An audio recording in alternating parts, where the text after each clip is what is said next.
Once again, the U.S. state of Louisiana is under a state of emergency. Hurricane Delta is our first subject this Friday on CNN 10. I'm Carl Azus.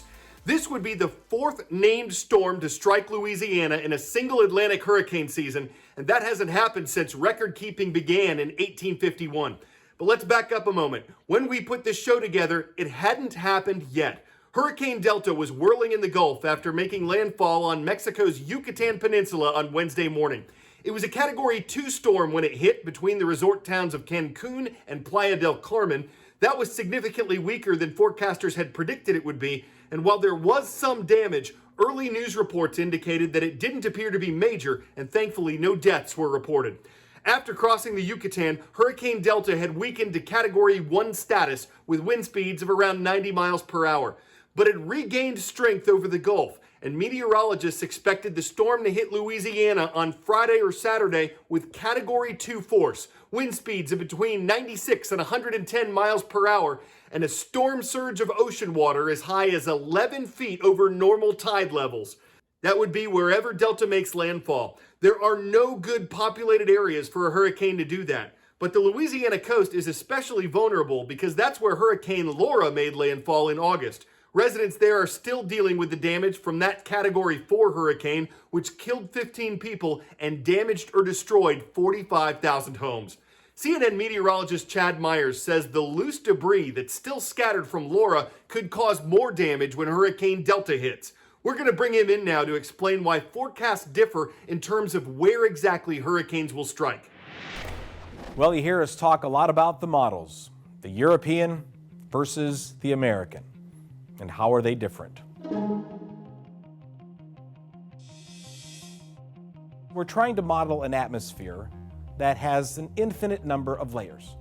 From where we live to the top of the atmosphere, it's not 9, 12, 13 different layers. It's an infinite number, but you can't put infinity into a computer and expect an answer, because it will just hang up and keep running. The difference between the two models is trying to get a model run that's accurate and timely. Timely meaning we can't have a perfect forecast for a 2-day snowstorm, but it might take 24 hours worth of running the computer to get there. So is a 2-day forecast that's only good for 1 day, is that worth it? No. We try to get it to run in 4 hours or less. Now, the European model does take longer to run. There's more data in the European model, and so therefore it can be slightly more accurate. But the American model is pretty close.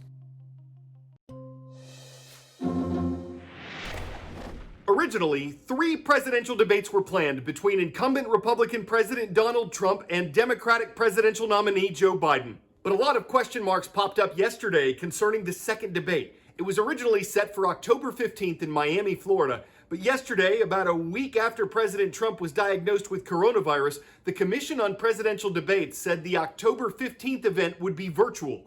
The Biden campaign agreed to that. The Trump campaign did not. The president said he wouldn't hold a debate virtually. If the commission postpones next week's event, both campaigns have agreed to the debate on October 22nd. But the Biden camp wants that to be the last one, while the Trump camp wants that and a third debate rescheduled for the 29th. So less than a month before the election, the debate schedule is up in the air. 10-second trivia. What are the names of the 2 full moons that occur this month? Harvest and Hunters, Wolf and Harvest, Corn and Buck, or Wolf and Blood?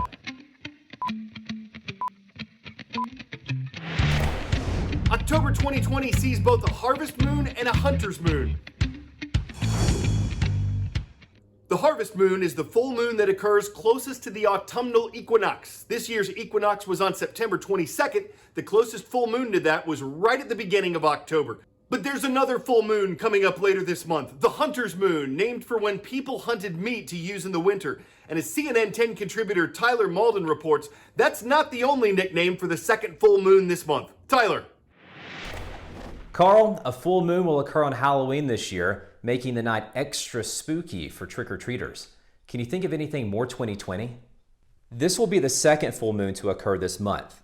This rare occurrence of having 2 full moons in 1 month only happens about every 2 to 3 years on average. The reason? Every month features a full moon, yet the lunar cycle and our calendars aren't perfectly synchronized. Every few years, the stars align and we get 2 in 1 month. This is the modern definition of a blue moon. Spoiler alert though, it's in name only. The moon won't actually be the color blue. If you see any images floating around on social media of a moon that is blue, it's probably been filtered. The last time we had a blue moon was back in March of 2018. The next one will occur in about 3 years from now, in August 2023.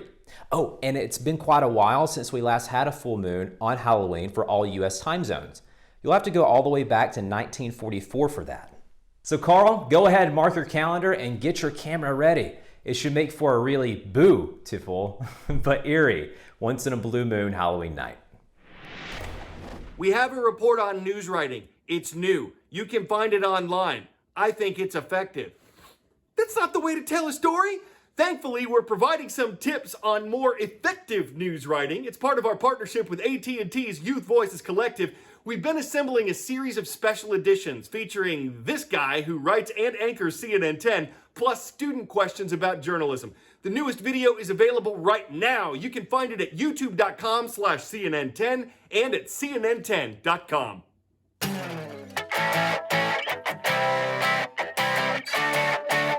A badger, some snakes, birds, guinea pigs, and a pony. These are some of the animals that roamed around the White House during the presidency of Theodore Roosevelt. And they weren't pests. President Roosevelt really liked animals. Now though, some White House residents of the uninvited variety are wreaking havoc, or at least really distracting some reporters. Raccoons! There's an invasion crawling around the media cables on the White House lawn, sniffing at bags of gear. Is there food in there? Making a beeline for CNN's Joe Johns in the middle of a live shot. Get! There he is. Ah! Now, no events on the president's schedule today. Maybe you think Joe has seen too many movie raccoons. Does someone need a hug? You too might lob a footstool just to scare it. No raccoons were harmed in this exercise. If this was your second run-in with a raccoon. Just the week before, as Joe was about to go live. I felt something on my leg, and the first thing I thought was it was a cameraman from another network. And I looked down, and it's a raccoon that had just grabbed my leg. Law enforcement is on the hunt, spotlighting them with their flashlights, throwing some sort of sandbag, which the raccoon actually tried to drag away. One ended up in a Secret Service security shack. Dogs have joined the search, even broomsticks have been deployed, but like in the movie The Nut Job, Not so fast! the raccoons keep coming. Is he still there? Can somebody chase him away? Ginny Mose, CNN.